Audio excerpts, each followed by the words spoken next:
గేదెను కొనమని చెప్పినా నేను. అవును. మీ డైరీలో మనుషులు ఉన్నారా, మీకు మేత ఉందా, దాని ఉందా అని ఎంతమంది అడిగి గేదెలు అమ్ముతున్నారు. కొంటే సరిపోయా గేట్ దాటిందంటే మాకు సంబంధం లేదనే డైరీ ట్రేడర్స్ కూడా ఉన్నారు.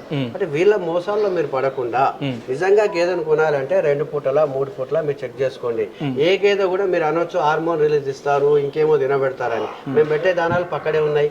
మొత్తం డైరీ అంతా మీరు సెర్చ్ చేయొచ్చు. ఇటువంటి దానాలు పెట్టి డైరీలు ఎక్కడైతే నడుపుతున్నారో వాళ్ళ దగ్గర వెళ్ళి కొనమని చెప్తున్నాం. జాగ్రత్తగా కొనుక్కుంటే మోసపోయే అవకాశం అసలు లేనే లేదు. మోసపోయినాము అంటే తప్పు ఇద్దరిదే ఉంటుంది, అమ్మేవాడిదే ఉంటుంది, కొనేవాడిదే ఉంటుంది. కాబట్టి మోసపోవడానికి అవకాశాలు ఎక్కువ ఉన్న దగ్గర మీరు ఉండకండి.